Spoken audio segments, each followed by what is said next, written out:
아나니아라 하는 사람이 그의 아내 삽비라와 더불어 소유를 팔아 그 값에서 얼마를 감추매 그 아내도 알더라. 얼마만 가져다가 사도들의 발 앞에 두니 베드로가 이르되 아나니아야, 어찌하여 사탄이 네 마음에 가득하여 네가 성령을 속이고 땅값 얼마를 감추었느냐. 땅이 그대로 있을 때에는 네 땅이 아니며 판 후에도 네 마음대로 할 수가 없더냐. 어찌하여 이 일을 네 마음에 두었느냐. 사람에게 거짓말한 것이 아니요 하나님께로다. 아나니아가 이 말을 듣고 엎드러져 혼이 떠나니 이 일을 듣는 사람이 다 크게 두려워하더라. 아멘. 우리가 지금까지 사도행전을 통해서 본 제자들의 모습, 이 초대교회 예루살렘 교회의 모습은 참으로 위대한 신앙의 발걸음이었습니다. 성령님의 주도로 이루어지는 그 일들이, 제자들을 통해서 이루어지는 그 전도가 정말로 놀라웠습니다. 아픈 사람들, 병자들을 예수 그리스도의 이름으로 낫게 하는 일들이 계속해서 생겨져 나갔고, 또 예수님을 잘못 알고 있던 그 유대인들에게 하나님께서 참된 구주를 알아볼 수 있도록 그 복음의 빛을 비춰주실 때에 남자 어른만 5,000명이나 되는 사람들이 예수님을 나의 구주로 영접하는 일들이 계속해서 이뤄져 나갔다 하는 것을 말씀은 전하고 있습니다. 사도들이 공회로부터 예수를 전하지 말라 하는 그런 금지와 협박을 받기도 했습니다.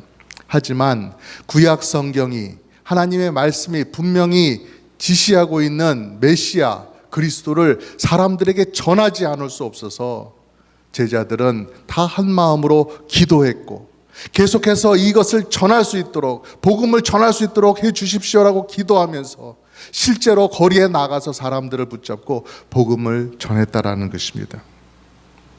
이렇게 외부의 박해를 이겨나가면서 기도하고 전도하고 그렇게 복음대로 살려고 노력했던 그 제자들의 모습, 그런 걸 보면서 야, 이것이야말로 말세의 교회가 보여주는 영광스러운 모습이구나, 교회는 이래야 되는구나 하는 것을 우리가 깨닫게 되는데요. 그런데 이렇게 복음의 불길이 활활 치솟아 오르고 있는 이런 중요한 시점에 하나님의 교회에 덜컥 하나의 사건이 생긴다라는 것입니다. 그것이 오늘 말씀에 드러나고 있지요. 마치 비유를 하자면 차를 타고 가는데 앞에 비포장도로가 나타나는 거예요. 그 비포장도로를 가는 동안에 차가 덜컹덜컹하고 좌우로 막 흔들린단 말입니다. 그렇지만 차가 흔들리고 가는 길이 순탄치 않지만 내가 가야 하는 분명한 목적이 저 앞에 있기 때문에 그래도 가야 해 하면서 이제 막 간다는 겁니다. 그렇게 가고 있는데 차 안에서 뭐 탄 냄새가 나는 거예요. 전선이 타고 있는지 무슨 부품이 깨졌는지 차 안에 이상한 냄새가 막 들어온다는 거예요. 정말로 불안하지요. 큰일이 나는 거죠. 여러분, 어쩌면 좋습니까? 이렇게 된다면. 오늘 말씀은 예루살렘 교회에 이런 일이 일어났다라고 알려주고 있습니다. 어떻게 생각하면 교회에 좋은 소문만 나도록 이런 문제가 될 만한 것, 오해가 될 만한 것, 이런 것들은 그냥 조용하게 덮고 지나가면 참 좋을 것 같은데요. 그러나 성경은 그것을 있는 그대로 우리에게 전해주고 있습니다. 그래서 우리가 이 말씀을 보면서 왜 하나님께서 이렇게 하셨을까라는 궁금증을 가지고 말씀을 계속 바라보고 생각하게 되는데요. 하나님께서 우리에게 듣고 깨닫고 또 고치기를 바라는 그러한 하나님의 메시지가 있습니다. 우리가 그것을 잘 받아서 우리 삶에 말씀으로 인한 아름다운 열매들이 계속해서 맺어져 가기를 간절히 바랍니다. 오늘 말씀의 배경은 어떻습니까? 예루살렘 교회가 성령 하나님과 함께 정말로 신앙에 힘쓰며 살아가던 그러한 때였죠. 교제와 떡과 기도가 있는 그러한 성도의 삶을 살았습니다. 그 말씀 앞에서도 사도행전 2장에서도 벌써 말씀하셨죠. 교제 떡 기도에 힘쓰면서 내 것을 내 것이라 하지 않고 뭔가 필요한 사람이 있다면 내 것을 얼마든지 빌려줄 수 있는 그러한 관계가 형성되었다라고 말씀하였습니다. 근데 오늘 말씀 바로 앞에 보면 그것뿐만이 아니라 뭔가 궁핍한 형제가 있으면 궁핍하지 않은 형제가 자기의 물건을 팔아서라도 돈을 마련해서 가난한 사람들에게 나누어 주곤 했다라는 이러한 일까지도 있었다. 이것을 우리에게 알려주고 있어요. 여러분, 놀라운 일 아닙니까? 가난한 형제 자매, 궁핍한 형제 자매들을 위해서 내가 주는데, 내 것을 주는데 지금 당장 내 것이 없으니 뭔가 팔아서 돈을 마련해서라도 그렇게 도와준다는 거예요. 우리가 부모와 자녀들 간의 관계라면 뭐 그렇게 할 수도 있죠. 그러나 생각해 보면 우리가 형제 자매만 되더라도 이렇게 하는 게 힘들어요. 안 되는 것 우리가 경험하지 않습니까? 형제 자매만 된다 할지라도. 그런데 이 당시의 성도들은 교회 안에서 이 어려운 일들을 해나가고 있었다는 것입니다. 예수 그리스도께 받은 그 사랑이 얼마나 소중한지, 얼마나 귀한지를 알기 때문에 예수 그리스도의 사랑으로 다른 형제 자매들을, 교회에서 만난 그 형제 자매들을 사랑하는 거예요. 너무나 사랑하기 때문에. 그가 정말 내 형제요 자매요 어머니요 내 자식 같은 사람들이기 때문에 그분의 불편함이, 그분의 궁핍함이 나의 궁핍함과 나의 불편함으로 다가오는 것이죠. 가만히 두고 볼 수 없는 그런 모습으로 마음속에 남게 되더라는 거예요.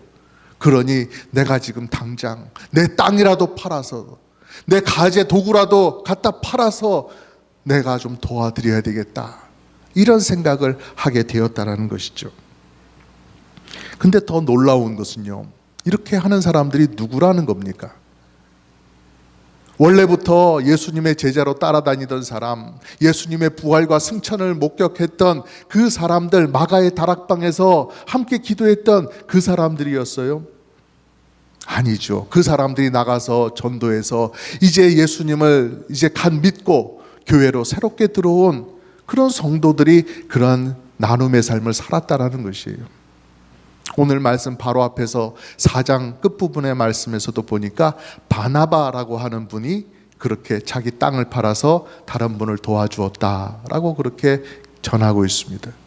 그래서 오늘 말씀에 나오는 아나니아도 마찬가지예요. 바나바와 같은 그런 사람의 좋은 모습을 보면서, 모범을 보면서 나도 그렇게 해야 되겠다, 좋은 마음을 품고서 땅을 팔아서 이것을 교회 어려운 분들한테 나눠드려야 되겠다, 이렇게 했던 거예요.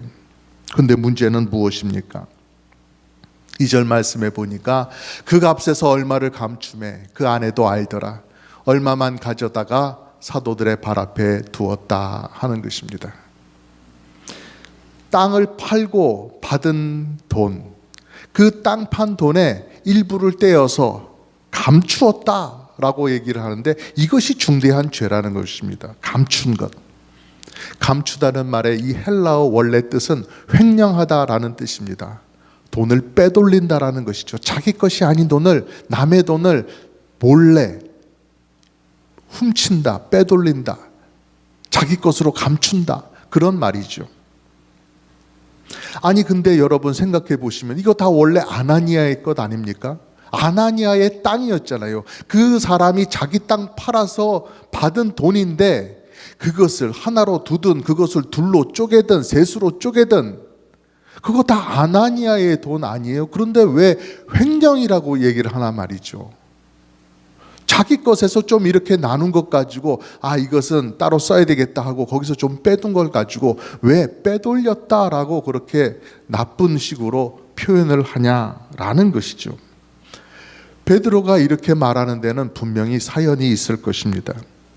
아마도 아나니아가 돈을 가져오기 전에 교회 앞에 서약한 것이 있었을 것입니다. 여러분, 제가 저 감람산 밑에 밀밭이 한 100평 있거든요. 그 100평 팔아서 다 가져오겠습니다. 이런 식으로 서약을 했을 거란 말입니다.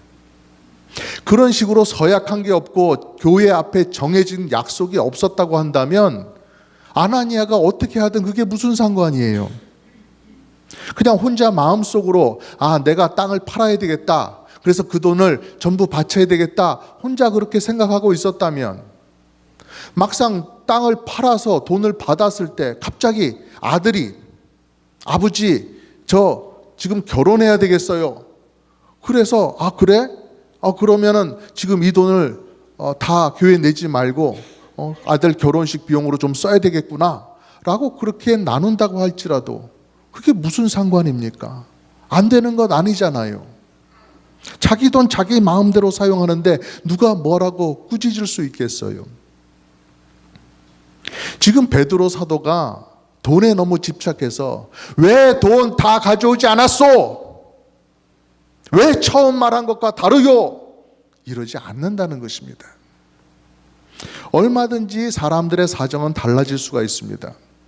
내가 아무리 선한 목적을 세우고 계획을 세우고 그것을 위해서 열심히 노력하고 설령 그것이 하나님과 교회 앞에 약속한 것이라 할지라도, 그것을 이루기 위해 내가 엎드려 기도하고 정말로 마음을 다해서 노력한 것이라 할지라도 달라질 수 있어요. 못할 수 있어요.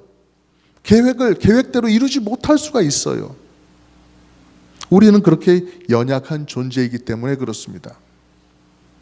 우리가 약속한 대로, 우리가 말한 대로 다 지킬 수만 있다면야 우리가 하나님 앞에 회개할 일이 뭐가 있겠어요? 우리가 죄를 지어서 잘못할 때마다 하나님 앞에 회개하잖아요. 회개라는 것이 무엇입니까? 앞으로 다시 그렇게 하지 않겠다고 말씀드리는 것 아니겠습니까? 저 이렇게 죄 짓는 거 싫습니다. 제가 잘못했습니다. 다시는 그러지 않겠습니다 하면서 회개하잖아요.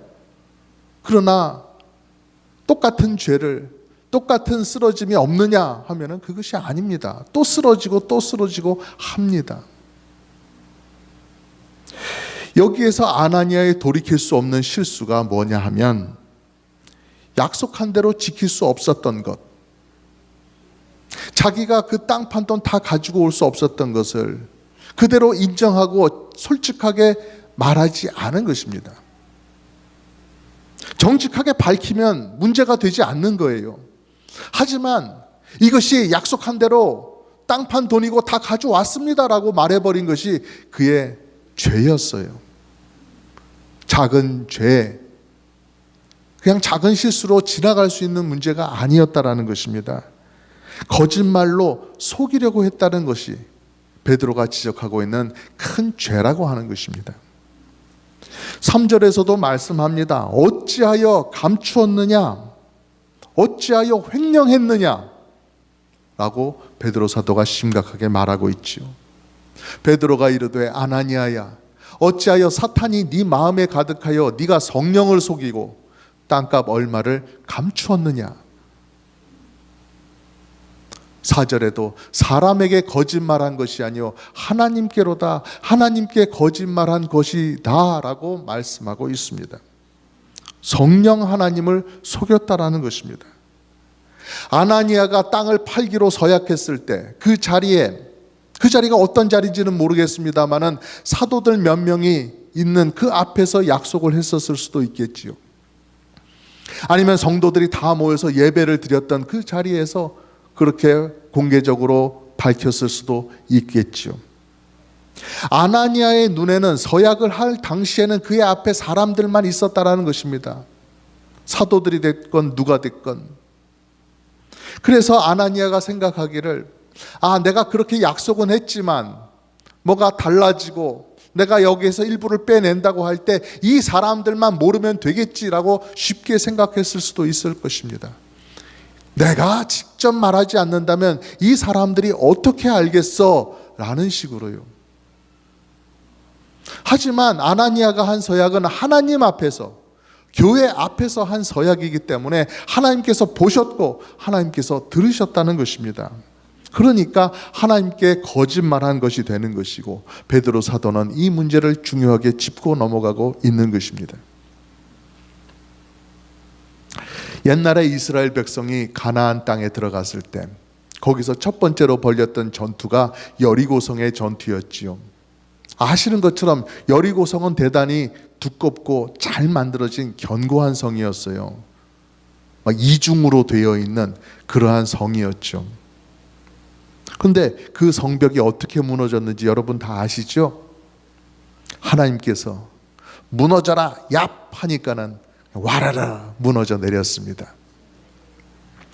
그런데 그 일이 있기 전에, 성벽이 다 무너져 내리고 백성들이 그 성 안으로 들어가기 전에 하나님께서 백성들에게 신신당부하신 것이 있었습니다. 너희들이 들어가서 이 성을 얻게 될 텐데, 내가 이 성벽을 무너뜨려 줄 것인데, 너희들이 들어가서 성에 있는 모든 것을 보게 될 때에 그 모든 것은 하나님께 바치는 것이다. 하나님께 바쳐야 된다. 그러니까 너희들이 욕심난다고 너희들이 막 주머니에 집어넣지 말고, 너희들 집으로 가져가지 말고, 너희들이 꽁쳐두지 말고 거기에 손대지 마라, 이렇게 말씀하셨어요. 여러분 생각해 보세요. 사람들이 막 한두 명도 아니고 수천 명, 수만 명이 막 여리고 성 안으로 쏟아져 들어가는데, 그들에게 만약 너희들이 갖고 싶은 거 다 가져가라, 그렇게 허용을 하셨다면 어떻게 됐겠어요? 그냥 온 성 안을 휘젓고 다니는 그 이스라엘 사람들의 모습이 어땠겠어요? 요단강을 건널 때부터 언약궤, 하나님의 임재를 상징하는 언약궤를 따라서 그들이 걸었단 말입니다. 믿음으로 걸었어요. 언약의 표시로 할례도 받았고요. 또 우리가 저 애굽에서 살 때 우리가 하나님의 은혜로 살게 되었다. 애굽의 장자들은 죽게 되었지만 하나님께서 우리들은 은혜로 살려주셨다. 그것을 기념하는 유월절도 지났어요. 유월절 절기도 지냈어요. 근데 이 모든 것을 다 하고서는 여리고에 들어가자마자 갑자기 막 눈이 뒤집혀가지고, 아, 이건 내가 가져야 돼, 손대지 마, 이건 내 거야, 이러면서 막 칼날을 휘두르고 막 자기 품에 막 집어넣고 갖고 싶은 걸 위해서 그냥 사람들을 죽이고 해치고 뒤집어 버리는 그러한 강도대로 돌변한다. 그러면 어떻게 되겠어요? 하나님의 영광을 가리는 일 아니겠냐라는 것입니다. 하나님께서 이스라엘 백성에게 가나안 땅을 주실 때에는 그 가나안 땅에 살던 사람들의 그 악한 죄를 심판하시려는 하나님의 계획이 있었던 거예요.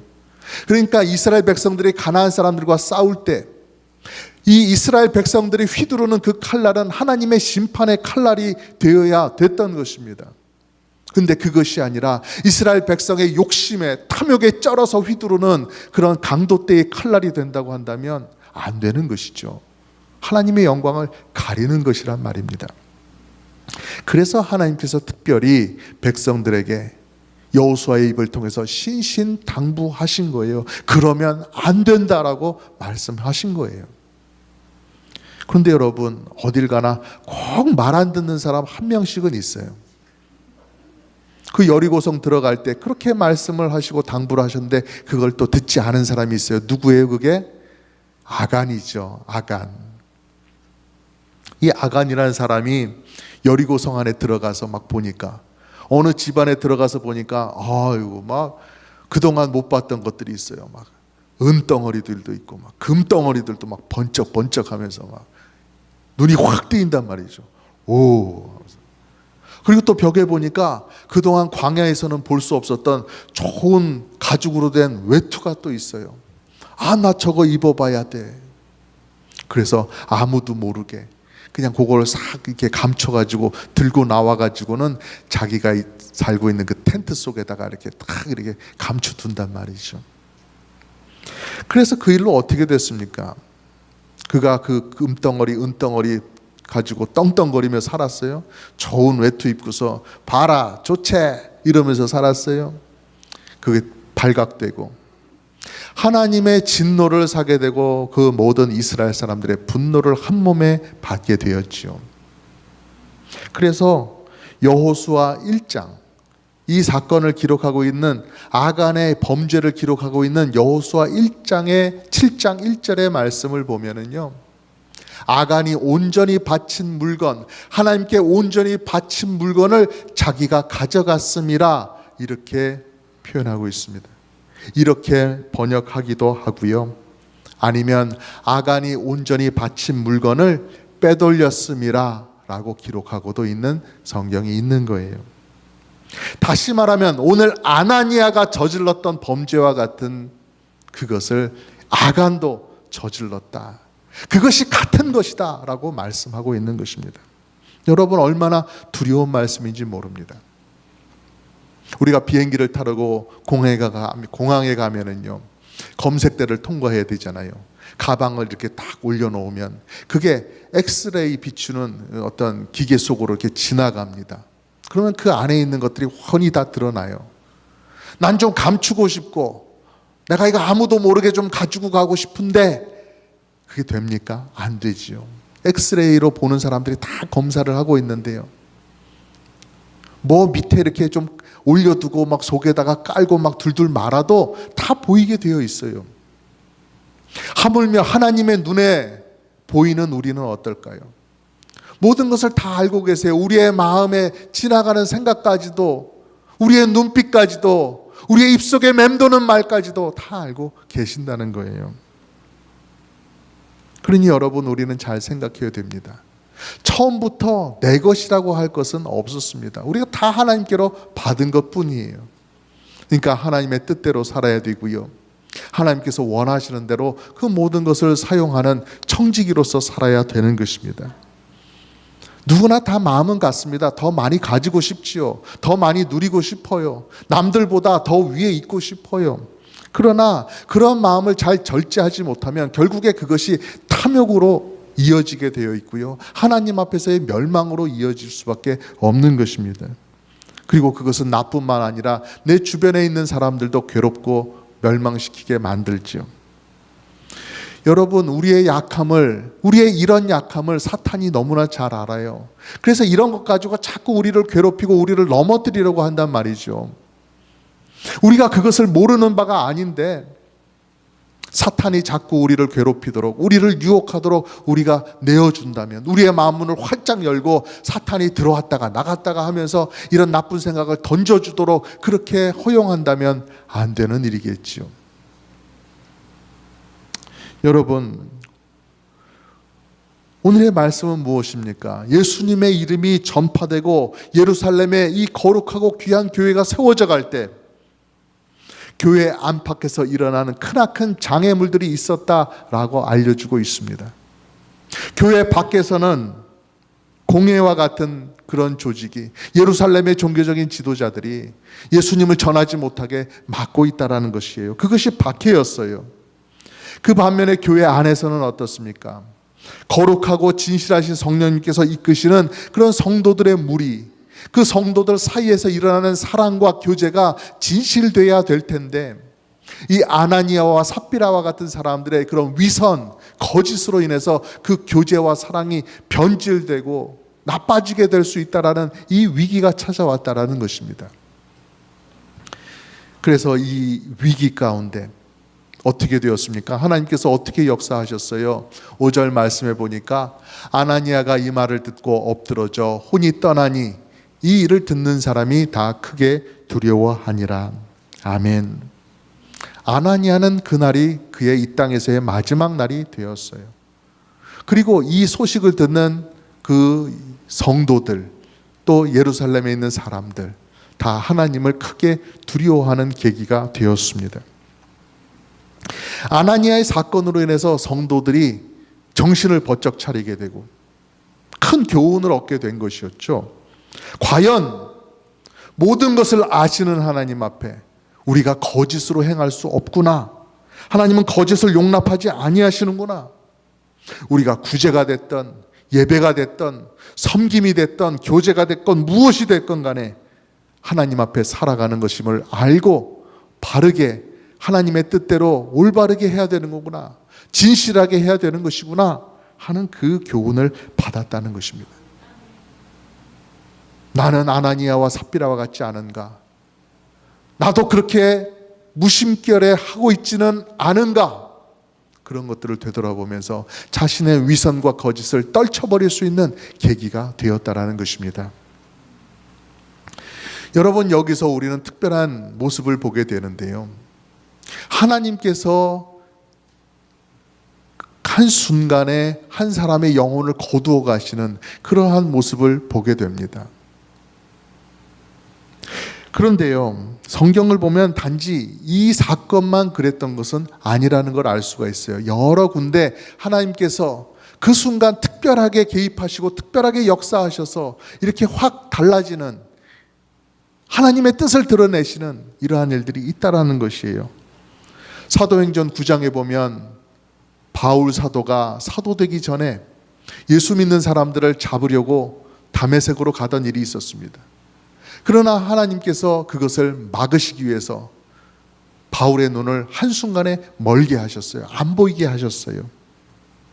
그래서 다메섹에 그리스도인들을 보호하시는 일이 일어나게 된 것이잖아요.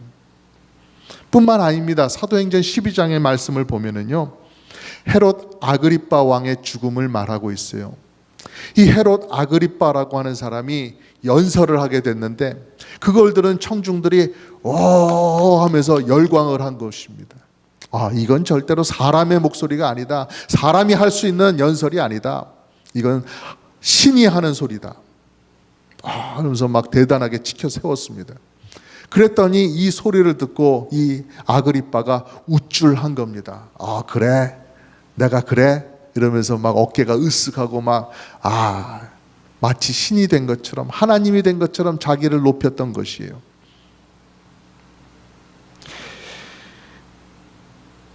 여러분, 아그리빠가 왕인데 왕 정도 되는데 좀 높임을 받으면 어떻습니까? 그게 진실이든 아니든 이것은 신의 소리입니다. 이렇게 좀 높임을 좀 받으면 어떻습니까?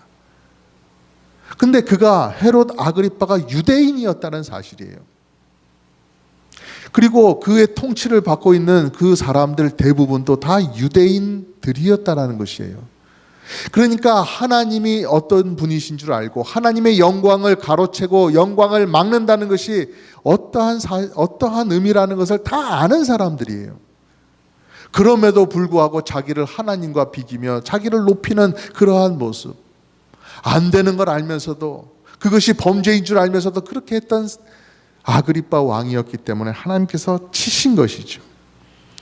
하나님의 영광을 가로채는 그런 신성 모독은 가만둘 수 없다 해서 하나님께서 치셨고, 그래서 그 자리에서 벌레에게 먹혀서 죽게 되었다라는 것이 그의 인생의 마지막 모습이었습니다. 그뿐만 아닙니다. 또 있습니다. 사도행전 13장에 보면은 마술사 엘루마라고 하는 마술사가 나오죠. 서기오라고 하는 총독이 있는데 그 총독에게 바울과 바나바가 복음을 전하고 싶었어요. 그런데 그 총독 옆에 있는 이 마술사 엘루마가 그걸 막고 싶은 겁니다. 그래서 그 바울과 바나바를 대적해요. 복음을 전하지 못하고 방해를 해요. 그럴 때 하나님께서 이 마술사의 눈을 즉시로 멀게 하십니다. 그래서 안개와 어둠이 그를 덮어 인도할 사람을 구하더라. 보이지 않으니까요. 이렇게 누군가 자기를 인도해 줄 사람을 구하게 되는 그러한 처지가 되었다라고 말씀하고 있습니다. 여러분, 한창 예루살렘의 복음의 불길이 피어오르고 수많은 성도들이 전도가 되어서 교회가 가득 차게 되는 이러한 때에 왜 사도행전은 오늘 말씀 5장을 비롯해서 9장, 12장, 13장에 이르기까지 왜 이렇게 계속해서 두렵고 진중한 말씀을 우리에게 전해 주시는 걸까요? 왜 그러한 말씀으로 우리의 마음을 두드리시는 걸까요?